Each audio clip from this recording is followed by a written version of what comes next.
Well, the issue of speakers that you're talking about, the young people, some of them are in their late teens. We have this command on language, and they have been trained as far as the delivery of their material is concerned. And so it's captivative, and people would like to listen to them. The problem actually is from both sides, the audience as well as the speakers. Number one, the community doesn't seem to differentiate between what they would call somebody who is an alim or a religious scholar, properly trained in a religious, academia or an institution like Hausa, as compared to somebody who is just a motivational speaker. We need both. The problem is the community doesn't distinguish one with the other. And that's where the problem starts later on. They consider, oh yeah, he's an alim. Well, he's not an alim. He's just a good speaker, motivational speaker, especially when he talks about his own examples and challenges in life. Young people can relate to it. But we have to keep in mind they are more, motivational speakers, not necessarily scholars in religion. Because for that, you have to go through a process of education and training. It's the difference between a doctor and a nurse, or a doctor and a pharmacist. Sometimes maybe the pharmacist would know about medicine more than the doctors. There would be some pharmacists who would know that.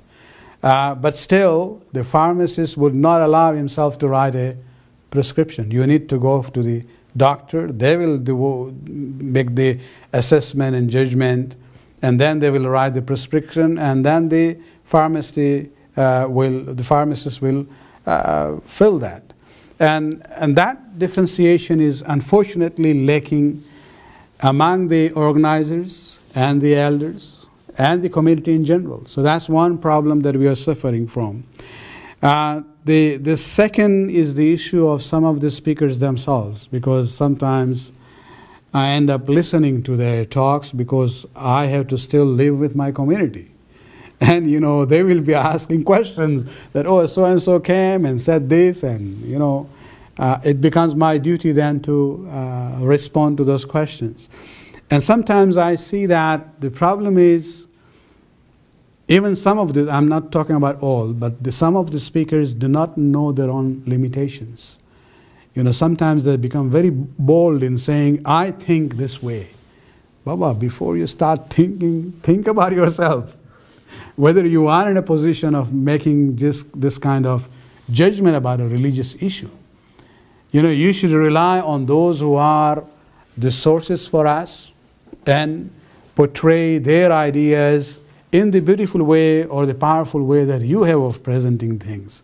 But don't make, opinions from yourself. We had this whole issue of religious pluralism. I talked about it in the Mubahila function just before Muharram, where there was a lot of problem with something which had been said a few months before, right here in our center, by a very young person who really didn't know what he was talking about.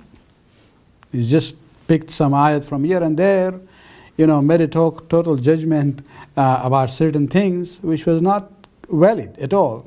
And so the problem is from the audience as well as from some of the speakers who do not know their limitations. And this is where the audience has to realize the differentiation. And so if you have a motivational speaker, you don't sit down and then ask shar'i, fiqhi questions from him. You're putting him in an awkward situation. You have to know whom you should ask what.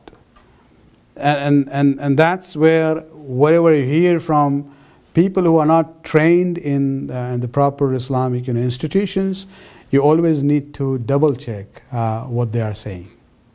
And so these are the points that we have to keep in mind. Let me share with you an example used by one of the speakers in Iran. He has a beautiful way of putting things. All of you have been to madrasa system, huh? Let me test you about some of the terminologies. You know, when we talk about water, there is something known as Ab Qalil and Ab Kathir. You remember that? You remember the names, don't you?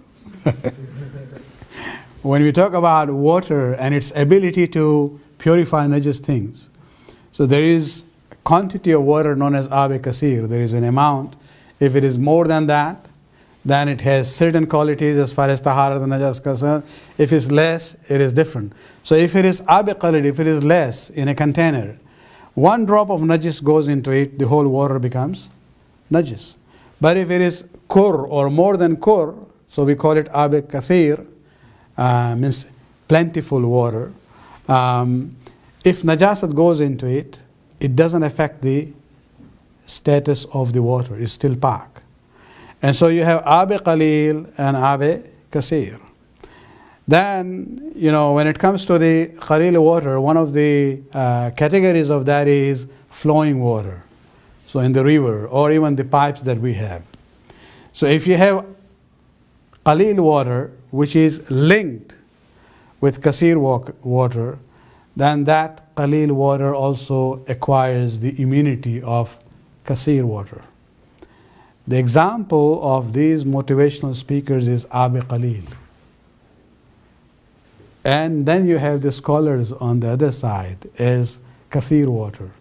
If there is a speaker who is not trained but connected to them, then he is okay. Otherwise, one drop goes in there, makes the water itself najis. So